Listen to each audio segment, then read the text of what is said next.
right. Well, thank you to everyone here today. You are at the AIHEC Health Webinar series, Walking Two Paths. I'm really excited to welcome our two presenters here with us today, and I'll share their bios with you. I want to introduce, so we have two speakers with us today. Our first one is Sarah, who is a third-year medical student with the University of Washington School of Medicine. She is Quileute, and I think she can share that better, and Makah, and grew up in Southeast Alaska in Sitka and on the Washington coast at Push and Neah Bay. After completing her undergraduate degree, Sarah worked at the Critical Access Hospital serving her community and as a commercial fishing deckhand. She is passionate about American Indian and Alaska Native health and education pathways, social determinants of health, culturally competent care, access for rural communities, and increasing diversity in medicine. She is part of the Indian Health Pathway, co-president of the UWSOM ANAMS Chapter, and UWSOM E-23 AAMC OSR representative. So welcome and thank you to Sarah. She will be our first presenter today, but I do want to introduce our second presenter, Amy. Amy is the program director for open education at AIHEC. She previously worked in project management in the life sciences, so microbiology and porcine models, as an academic librarian at the University of Iowa and University of Alabama. Chen received her PhD in English from Emory University in 2013 and is the author of two books, Placing Papers, The American Literacy Archive Market, University of Massachusetts, 2020, and 1,000 plus tips for life inside and outside the academy, Springer, 2022. Chen is based in Iowa, where she lives with her husband and 5-year-old son. So a huge welcome and thank you for being here. And as mentioned, we'll go ahead and start with Sarah. So thank you and welcome to Sarah. Thank you so much for having me. I really appreciate the space. As mentioned, my name is Sarah Rasmussen-Rehkopf. I use she, her pronouns. I'm Quileute and Makah Quidditch, and I grew up in Southeast Alaska and in Sitka. I have a couple of slides I want to share. So the focus was that they asked me to speak about was kind of navigating higher education as a Native student. And so I'm going to talk a little bit about my pathway in higher education and also some supports that I found really helpful. And I want to make sure that everyone else is aware of because there's a huge network of support and we're not doing this alone. And just making sure everyone knows all of the resources that we have.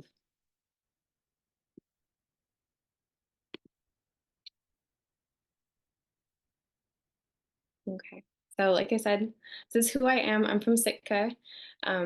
I came to medical school in a kind of an untraditional route. I did not know I wanted to go to med school when I was younger. I had never met a Native provider before. And so when I went to undergrad, my freshman year, my major was aerospace engineering because someone told me I couldn't do it. And I was like, well, I'm going to go to school and I'm going to get in. And this is what I did. And after that first year, I realized that I wanted to talk to people. I wanted to be more connected with other people. I didn't want to be an engineer and be behind a computer.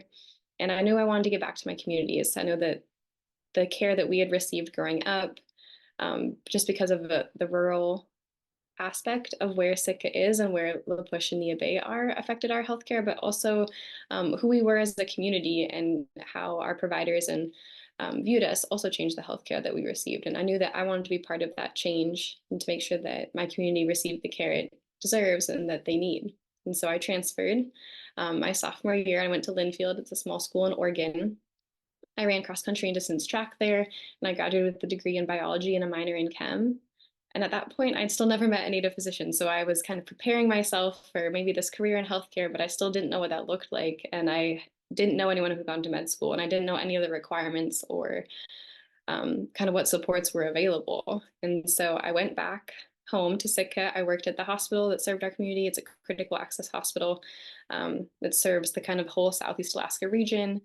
And then I also worked as a commercial fishing deckhand because that's, what Sitka does. And from there, I had a really great support system, and they encouraged me to still be in healthcare. And I knew I wanted to work at a bigger facility to kind of just learn more. And so I went to OHSU in Portland, Oregon, to the Northwest Native American Center of Excellence, NACO. And that is where I met my first Native physician, Dr. Eric Brodt. And from there, and the supports and people that I met, they were really encouraging, and they opened that door to me as like, this is a place that we can thrive, that we can be our full selves and authentically who we are in medicine. And they were the ones who encouraged me to apply to medical school. I started medical school in 2021. I go to University of Washington School of Medicine. It's a regional medical school, which is really amazing. And so I was able to be in Alaska for our classroom learning that first 18 months. And I'm currently on my clinical rotations. I'm finishing up my third year. I'm in Boise, Idaho, doing my internal medicine rotation at the VA here. And so that's a little bit about who I am, what I'm passionate about, and I'll speak more about kind of the supports that got me here as well.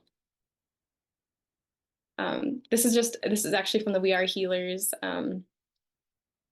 page, but I feel like it's really important that the future of healthcare is Indigenous. We have important knowledge that is really going to change healthcare for our people and for everyone, and they don't have to be separate. Some things that I found really important for me as I was kind of settling into both undergrad and at like in medical school is kind of what's important to me and what will help me feel connected to community and kind of remind me why I'm here and why I'm doing this thing. Because in a lot of spaces, kind of higher education and the system that we're in can feel very different than the communities that we're from and the value systems that are important to us. And so I want to identify things that were really important to me that I knew would kind of help ground me and kind of keep me going through these, kind of more challenging times. And so I think that's important for all of us as we're going into hard things, as we're transitioning into new jobs or schools, just kind of identifying things that we want to make sure that we hold on to and will keep us going. Some big things that have been important for me is like finding out what's available through our schools. At UW, we've had really incredible support from our deans, from our professors. There's a lot of support specifically for Native students. There's a Center for Indigenous Health. There's an Indian Health Pathway, and we have a chapter of ANAMS, which is Association of Native American Medical Students. And so those are all things that I really looked for when I was trying to find out where I wanted to go to school, is where can I be supportive? Where can I be supported? What's already in place, and kind of what the culture is of an institution, and kind of how those things can work together to make sure that I get the experience that I'm hoping for and helping the communities that I would like to. It's also important to identify supports outside of just the school system as well. So like I mentioned, I ran in college, and so having really great coaches, that was a really big support for me, and I still reach out to them from time to time. Of course, family is really big, community members, like identifying those people before times get hard and knowing when and how to lean on them. This is something that I've kind of learned as I've gone along.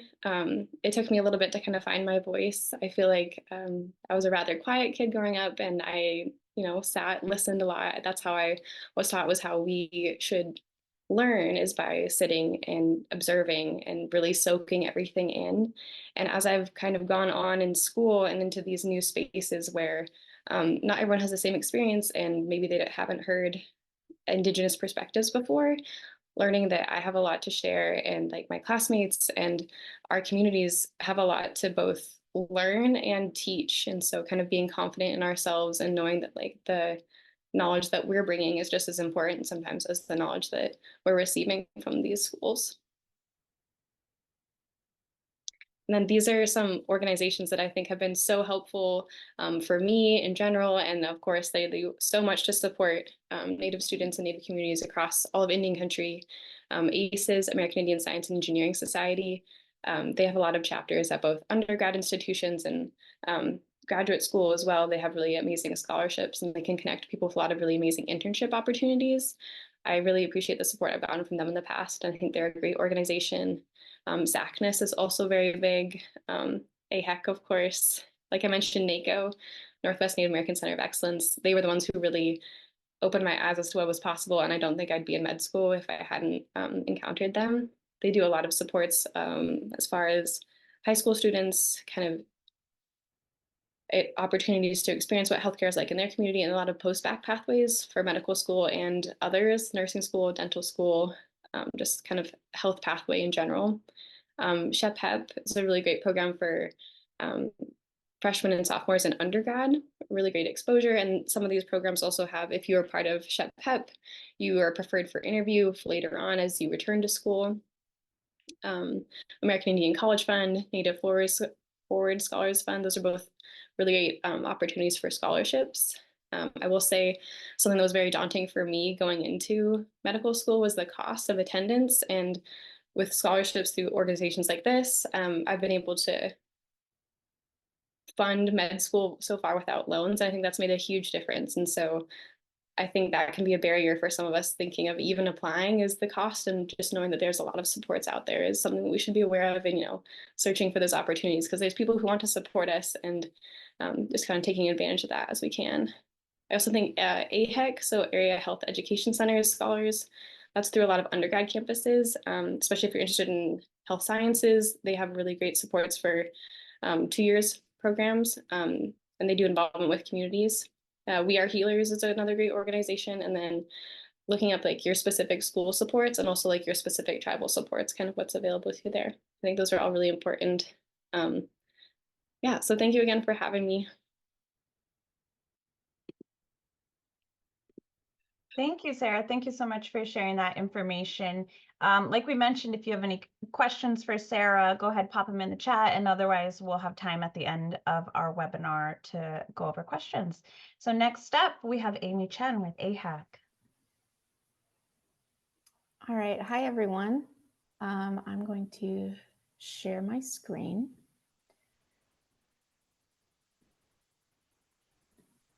All right, and then, okay, so can everyone see my presentation? There is nothing up yet. Okay, apologies. As I mentioned prior, for some reason, I'm the only person who managed to get through COVID without learning Zoom. Okay. Okay, it looks like this is going to require me to set up something. So this is actually, this is a good note to start on, because it teaches me something to share with you. So I will not go through the process of messing with my computer on a live screen. So unfortunately, you'll be stuck with my face. Amy, if you want, you can send them to me too, and I'm happy to share, but it's totally up to you. Okay, yeah, I'll just ad hoc it. Okay. So, which I had it as 5 tips for success. And so I'll just loop this in. But so as someone who has a doctorate, I've written several books, I've worked in a variety of fields. I thought, what are the things that really help you be successful? And the things that helped me be successful are very, very simple. So they're first, get sleep, get help, get going, get curious, and get simple. So we're going to go through each one of those. So the first one is to get sleep. And this may seem ridiculous. Like, why is she telling me the most basic thing that I do every night? But it's important to get sleep because statistically, like if you look at the medical research, if you don't sleep enough, you are often the equivalent of drunk.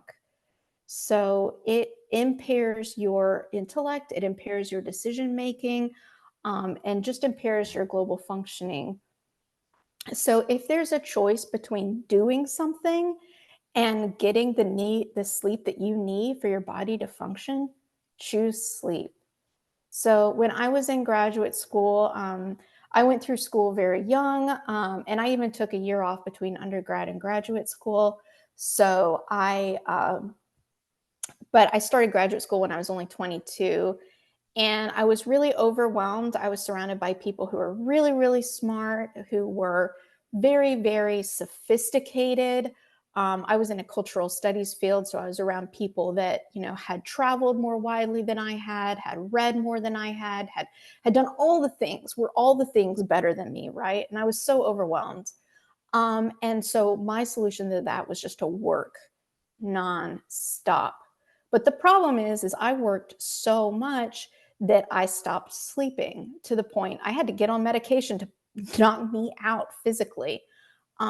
So my story about insomnia is I was living by myself. And if you saw me in person, I'm only like 5'1".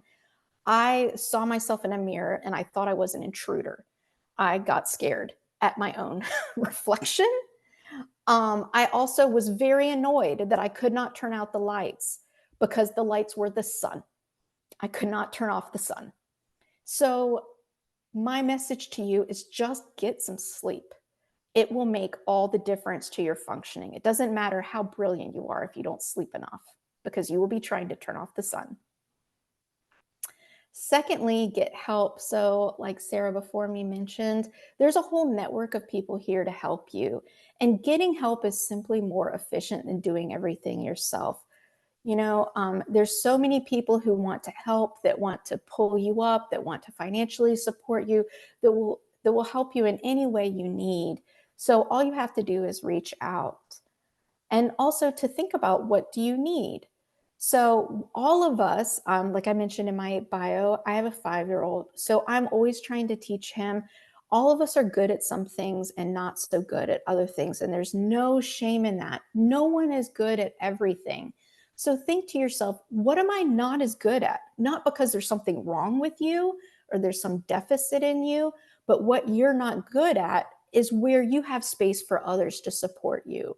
Whether that is, you know what, I need help to pay for medical school. I need help because I, Amy Chen, am not great at chemistry. I would have to ask Sarah for help. I'm good at other stuff, but chemistry, that is just not my ball game. Okay. So appreciate yourself for what you're good at, but also appreciate the fact that you need help just like anyone else. And then your task is to go out and get it. So I used to be a tutor for very well-off students who went to my private university for undergrad. And let me tell you, they got help for everything. And they were not ashamed at taking credit as if they never got help in the first place. So I would literally sit next to my student and dictate, write a sentence on this, write a sentence on that. And, it's not like I got a byline in her college paper, and this was supported by Amy Chen, who's going through undergrad yet again. They got help because they could pay for it, and they saw it as completely normal. Don't have time to clean your house? Hire someone to do that. Can't manage to focus my way through a paper? Get someone to sit next to me. And so in time, even though I was paid to be that person, sometimes I felt a little frustrated. Like I had no idea, and I had too much shame to get help when I needed it. But believe me, there's nothing wrong with it. And the folks that have a ton of resources are going to go after help in any way possible. So you need to do the same. So third is get going. So 80% of your success is from 20% of the work. So at the end of the day, not everything is going to move the needle equally. And the important thing is to find out what really matters. So find out the learning objectives. What matters to your instructor when it comes time to prepare for that test? What matters to your boss? Because that is what's going to make the difference. So again, I'll offer a story. I was doing some freelance work for a former employer. They wanted me to update a spreadsheet, right? But I knew that spreadsheet was supported by 5 other spreadsheets that all had a ton of information. And I knew that ideally you would get all 5 spreadsheets, right, to look just the way they should be. And that would make this center one perfect. But my boss, all he cared about was the center spreadsheet. However, what I did is I focused on all 5 because it makes me feel good to know that the whole ecosystem was going to work great and that I knew the deep knowledge would be correct. But at the end of the day, that took 5 times longer because he only wanted me to do the one spreadsheet. So I scope creeped, that's the term in project management. I scope creeped my own assignment and I made it bigger than what it was. In the long run, yes, that might have been a great way to go about it, but it was more than what they wanted. And therefore, it was a lot of busy work that I was just awesome at assigning to myself. So focus on what actually matters. And sometimes that means having hard conversations with yourself. I'm also the queen of really liking things to look nice rather than just focusing on the content. Sometimes you got to just do what matters and don't focus on the side bits. At the end of the day, your energy is the most important thing, which goes back to my idea of getting sleep. We all waste time on Instagram or whatever our vice of choice is, right? Most of us, yes, maybe we're time poor, but we all have more time than we have energy. So doing that 20% of the work that really matters is also about spending your energy where it matters. So sometimes that means, like for me in grad school, not reading every single book that was assigned to me, but reading the one that matters the most, or reading the chapter that matters the most, the one that I'm presenting on, being strategic. If you can't do everything, that's when you really need to pay attention to that 20%. So fourth, get curious. Anything can be interesting. And a lot of things can be boring. All of us have stuff that we don't like to do, that we have to do, whether it's in school, in work, or at home. Okay. I don't love cleaning the blinds. I don't love doing data entry. You know, I didn't love taking that chemistry class, but it might serve an objective that I do find interesting. So that hook is in your personality. What is valuable to you? Is what's valuable to you the idea of, you know, providing medical support for your community? Is it the fact that, like me, you're a weird person and you really love tidy data? Like I'm someone that I love having an organized home. And I also really love it when the data that I'm working on for my job is perfectly situated. You know, I like everything to be in its place. And so I might not love the data entry part of my job, but what I love is being able to roll out that information cleanly and efficiently and say, look, I found 22 textbooks that are free that have Indigenous content, and here they are because I made it nice and simple. So get curious. If the topic itself isn't interesting to you, maybe the process is interesting to you, but find a way to make it valuable to yourself. And lastly, keep it simple, or I put get simple, but there's also the KISS, K-I-S-S, keep it simple, stupid. Things don't have to be any more complicated than they are. You know, I don't know what you're studying or what your field is, but what I do know is there's a learning curve in anything. This is how I've managed to transition from animal testing to Indigenous education to cultural heritage and back. That's how I've been able to switch between all these different fields, because I know how to learn. And the way to learn is to understand that things are simple when you don't know it. If I was going to talk to you about astrophysics, it would be really simple because I don't know anything about it. I know that there's some planets out there in space. And I know that it's going to get difficult as soon as I start learning about those planets and what's keeping them out in space and how fast it's accelerating and the velocity and this and that and whatever. It's going to get really difficult, right? But then as I understand it, it's going to get simple again. So there's the curve. It starts simple, it gets difficult, and then it gets simple. So you should actually be scared if things are simple, because that means that you're probably at the beginning when you're starting a class or starting a new job. When it's difficult, that's when you can tell yourself, oh, I'm in the middle of my learning curve. It is only going to get better.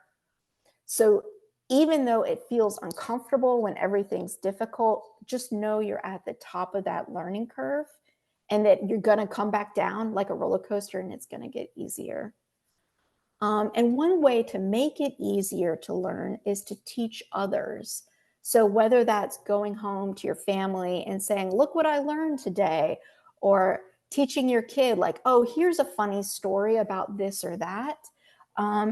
You know, whatever way you can make it approachable to others, that's actually helping you go through the content yourself.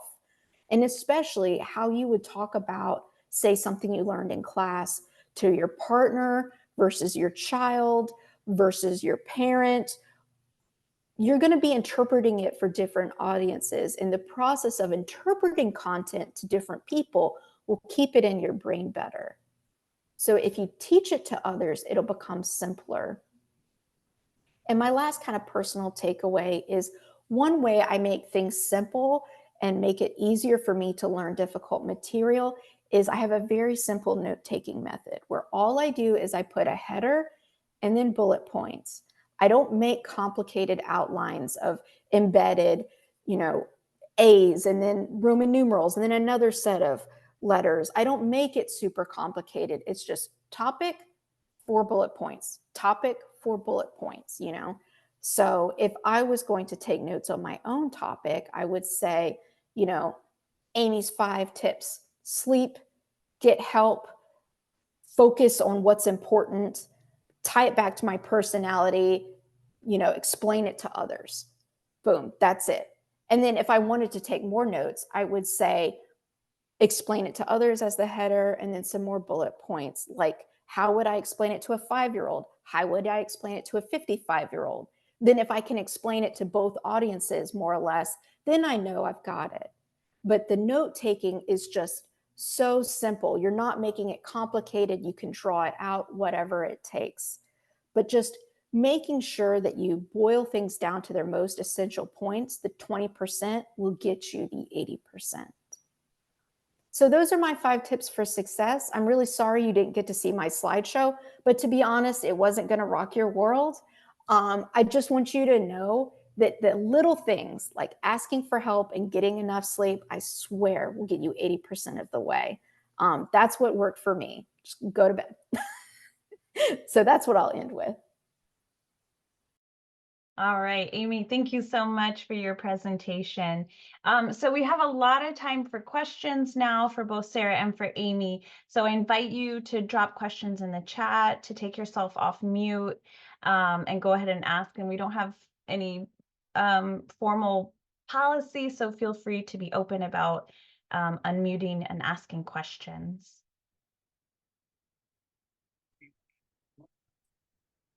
I would like to ask both presenters if they had mentors through their academic journeys and what was the most helpful aspect of a mentor.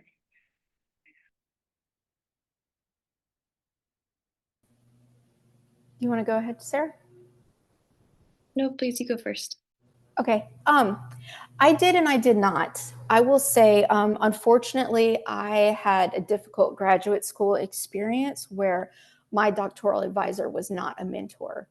And I would say, if I would tell anyone going to graduate school, do not sign up for a graduate program where the person who is responsible for you is not very invested in you, because I really struggled as a result. I thought that I was getting a lot of freedom, and instead I was being ignored, and that held me back from getting an academic position later. However, I did find a mentor in the libraries, and he now has a very prestigious position. He's also a nationally known poet, and he took an interest in me and he supported me. And because he has such an important name in the field, that opened doors for me. But he was not the person who was assigned to be my mentor. So I guess I did get one, but it wasn't the person I thought it was. But I would always advise, if you go into a doctoral program, make sure that your advisor is really going to be there for you, because that will change the game. And if they're not, perhaps you should look at a different university, because the people who get mentored go further. Marcilla, I see your hand raised. Hello, my question was based off of mentorship as well. I'm an online learner. I started taking classes when the tribal colleges started offering free tuition at various institutions.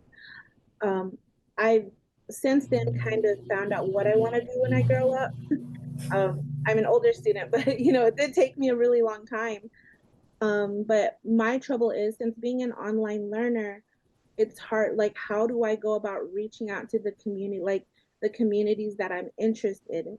Do I just email someone and be like, hey, I've seen your bio, can you be my mentor?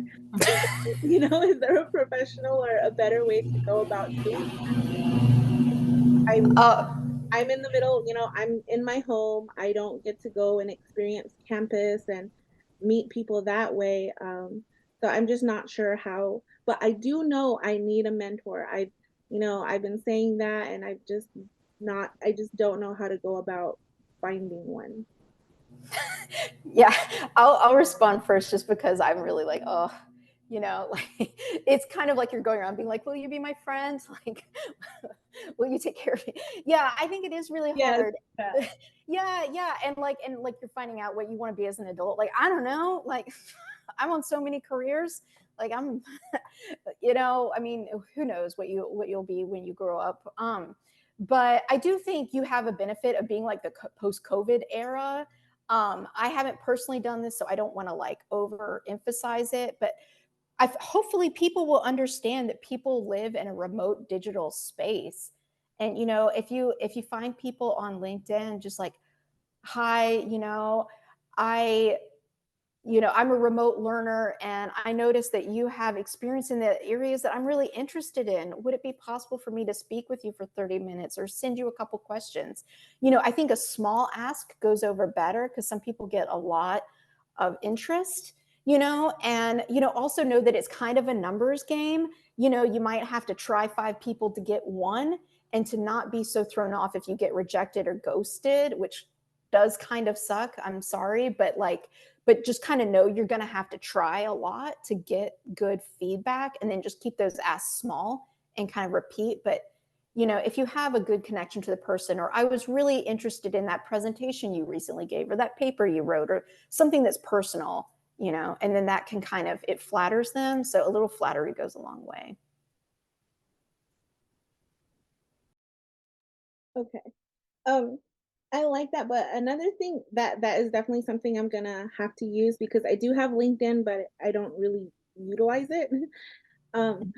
But at the same, like, I realized that I do want to work with tribal colleges. That's where my heart is. There's other institutions, there's public, the public institutions. I've realized that's not where I want to go, but I don't really know many people in those communities either. So would I just go to their website? Like, I really don't know. I'm like at the bottom and I'm like, someone help me. What do I do? Where do I go? But I just feel really, but I do know I would like a mentor, and I just don't know which direction to go, but I will definitely utilize LinkedIn. Yeah, and I mean, you could just like go to a TCU website. I mean, you can always hit me up. I mean, I try to practice what I preach. I have only been at AIHEC for like 2 months, so don't get too excited about me. Like, I am a newbie. Yeah, but I will connect you. But I mean, the other thing too is like, yeah, you can go to an affiliate TCU website and look for, whatever field you're in, and like connect to that faculty member and, try, or, whoever has a description that meets your interests. And I would say, even though I'm so new to this field, the TCU folks are really friendly, and I think that they know you're working hard, and that we all have this like strange digital life. And I think that would go a long way. But yeah, just kind of booping around on the website sometimes can give you that insight into who works where. Yeah, I do a lot of outreach for, sorry, please. Oh, I was going to ask, let her know that in AIHEC, we do have programs for tribal college students who need a mentor. So Maggie has your email address, and we will be sending you some flyers. So maybe you'd be interested in joining one of our groups and meet potential mentors from all the tribal colleges and from our university partners, University of North Dakota in particular right now, but also the University of Minnesota. Sorry. Yeah, and I did want to give Sarah a chance, and I know I skipped over you with just the original question about mentoring, so feel free to chime in about both of those things, Sarah. I would just say, yeah, getting more comfortable with asking for, like, we're just reaching out to people. I feel like that was something I was very like hesitant to do at first, but I mean, the worst thing that's going to happen is maybe you don't hear back, or they say they're too busy. But a lot of times I feel like people are very encouraging and they say yes, and one thing leads to another, and you're, making a whole bunch of connections. I do a lot of outreach for ANAMS, so the Association of Native American Medical Students. We do outreach to all the TCUs, and then we try to reach out to other undergrad institutions that have large AA and student populations. And so I literally do that. I will just go through their website and email whoever looks like they're the outreach person or health sciences. And, 9 times out of 10, we hear back and we get connected and things. So I will say there's a lot of people trying to help, and they appreciate people reaching out, I think. And Sarah, did you have a mentor and have that experienced that kind of relationship during your journey so far? I have. I feel like I've been really lucky with mentors. For undergrad, it was like a new space for me. It was a new space for my family. I didn't know like how to reach out or who I should reach out to. I didn't know that like pre-med advisors were a thing, which I think would have been really helpful going through. So I didn't find mentors that were like particularly healthcare focused in undergrad, but I found mentors, like my coaches were really big supports of just kind of like general navigating school and being supported in that sense. And then there were a couple professors that I just felt like I learned really well from, and they offered me opportunities to do research with them. They kind of saw that I was like maybe new to the space, didn't know who to ask or what to ask. And so kind of finding those mentors in places that I didn't expect really helped for undergrad. And then for medical school, there's more of a network set up. So it's like it was easier to connect with people. But again, it just took reaching out to the school and the organizations as well and kind of finding those people through there. Wonderful, thank you. So I kind of in a similar vein, I did have a question about so finding resources. You both kind of touched on utilizing resources that are out there, but how do you actually find them when they might be out there, but maybe they're just not being advertised in a way that is showing up for you? So how did you find that you could find your way to these resources that exist, because that is an essential thing. I think mentors might be a good resource to use to help you find those, but what might be some other avenues to finding the things that exist out there? And for both of you. Yeah, I'm thinking, I definitely feel like I did not talk to my professors because I had a lot of shame that was like weak or so. I don't know what I was thinking. I don't think I was thinking. But I didn't talk to my professors, and yeah, you're not going to click with every professor, but like Sarah said, some may be really useful. And I didn't realize that could open up other opportunities for me. If you've had employers in the past or the present, I've had former employers. I got laid off once, and that was like really distressing. And I was very ashamed of that. But I talked to a former employer, and she provided me part-time work until I found a new position. And so being able to be open and vulnerable with the folks you already know, and whether it's employers or faculty members, about what you're weak on or what your supports are. I didn't do sports, but I was involved in like extracurriculars, and that also connected me to people. So whatever, I would just say like follow your interests, and then often that will connect you to folks who have similar kind of a similar orientation to life, and that they can connect you as well. And I would just say, there's a lot of digital resources now that aren't present. Like there's digital mental health resources or things like that can give you support if you don't necessarily want to open up to someone physically or due to whatever those circumstances may be. Yeah, I think definitely following things that you're interested in, like finding like one organization that you maybe already know, like ACES or something, and kind of seeing what sports they offer, and then seeing who they partner with and what they do, and kind of following your interest along that pathway, and finding and connecting with new places and new people and new organizations can be really big. I knew I wanted to do outreach for high school students interested in healthcare, so I kind of looked at what was already happening and who was already doing this work, and so kind of trying to connect that way as well, kind of focusing on organization and going from there, and also like whatever interests you and what you want to do, and find other people who are already in that space and connecting with them. It's been helpful. Great, thank you both for those answers. Do we have any other additional questions from our audience here? Yeah, hi there.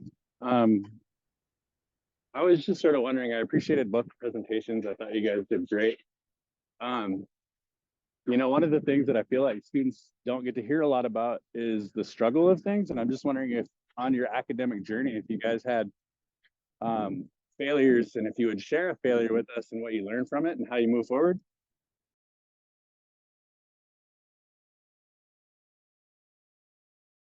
That is a great question. Yeah, I would say, Sarah, if you want to go ahead and go first.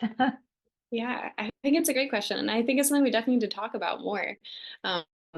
I had a hard time in undergrad. Like I mentioned, it was like my family had no experience with that. And so I was just kind of like winging it by myself for the first bit. And it was really tough. I had a really hard time.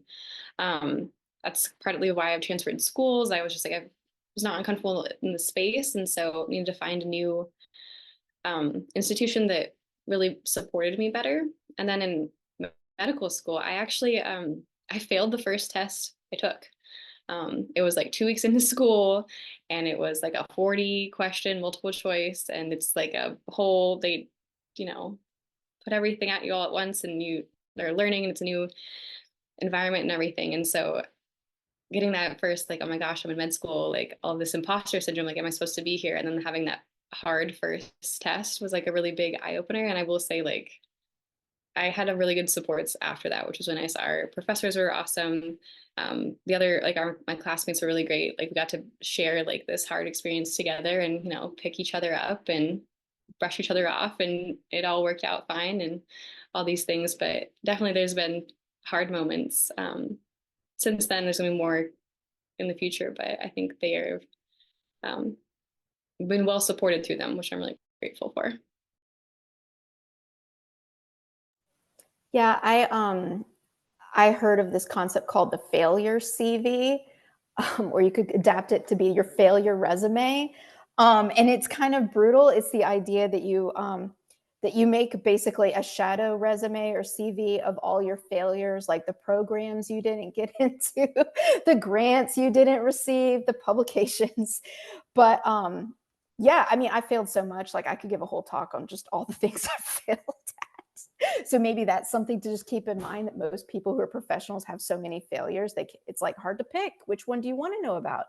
You know, so when I'm picking my failures, I think of, every public school that I applied to for graduate school, I was rejected from because I had I didn't have good, my graduate school admission test. I did not do well on. I got into private schools that were higher ranked than the schools that I was rejected from because they didn't consider standardized tests. But I've read some other data showing that standardized tests are better for equity and inclusion. And so I don't want to say standardized tests are bad, but for me, I wasn't great at standardized tests. And so, yeah, I was rejected from a bunch of schools, but that didn't prevent me from going to graduate school. What else did I fail at? I did struggle so much I stopped sleeping. So that was definitely a failure. I didn't get a lot of jobs. So when I was laid off, I applied to 50 jobs. I was interviewed for 3 and I got 1, which was this job. So I think of it as kind of a numbers game. So if you think of it that way, and then what helped me is, like, you don't need 50 jobs. You need 1 job, you know? And so it's okay to be rejected a lot because you only need 1. Or you only need to go to 1 grad school. So like, if you think of it as not like I got rejected 49 times, it's more like I only need 1. So I'm going to throw out a lot, you know? So, or like, so that's something that helps me, is like just accepting, or like trying to get published. I've had papers rejected. I've had publishers reject me, you know, just like anyone, has rejected me. But you know, if you only need one, I only need one publisher for my book. So it's okay if I got rejected from 4 other publishers. I personally find spreadsheets to be very useful because it embeds the idea of failure. Like, I'm going to apply to these 10 publishers for my book, and I'm assuming that 9 are going to reject me, and I'm just going to track the rejections, you know, because then it's just part of your process. You're assuming rejection. So when it comes, you're not like devastated by it. Like, just the process is like, you will get rejected, so therefore like it's meaningless.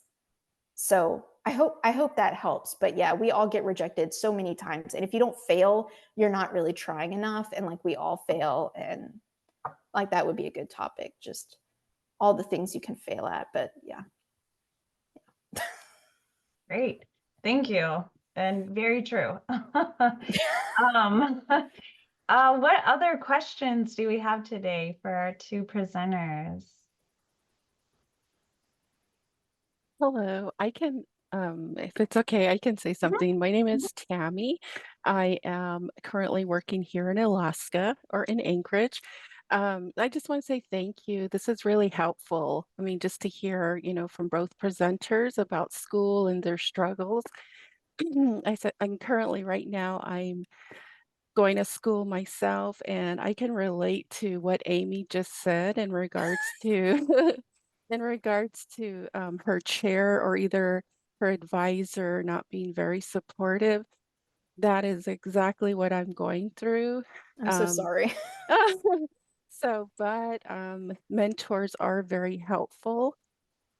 So just hearing this is, thank you, motivating.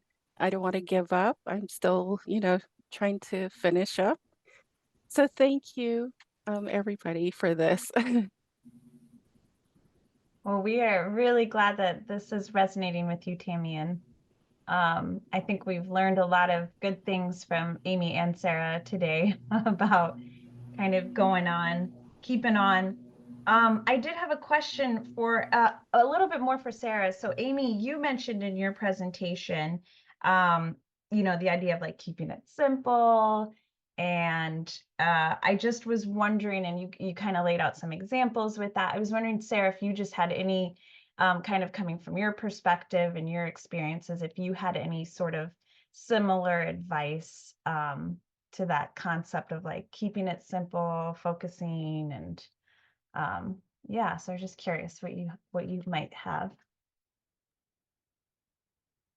I feel like for me coming into school, I tried to identify things that I knew were gonna kind of what's the phrase, like fill my cup. So kind of identify the things that I knew that I wanted to put energy and time towards that would kind of keep me going, keep me connected to community, and feel excited and grounded about the work that we were doing. And although it'd be hard, you know, good reminder that it's always worth it. And so I feel like I picked a couple of things. Like, I really wanted to make sure I was still doing outreach and wanted to be in like educational pathways. And then a couple of things like for just like personal mental health wellness. Like, I want to make sure I'm still active and running, and sleep, of course, very big. So I feel like I tried to identify some things going in before things got really hectic, that like these are things I really want to hold on to and make space for. And knowing them going in helped me kind of divide my time as things get, you know, pulled in every kind of direction. Yeah, having a plan. Wonderful. I want to thank all of you for being here with us today. We do have more webinars coming up, and we will have advertisement out for those soon. But thank you all for supporting the work that we do here. And to Amy and to Sarah, thank you both for being here. We really appreciate you giving us your time, your experiences, your education. We are just very grateful to you. So thank you all. You get a couple minutes back today. And that is it. Thank you so much. Thank you, Maggie. Yeah, thank you, Amy. Thank you, Sarah. This was really great. We are very appreciative. Thank you. Yeah.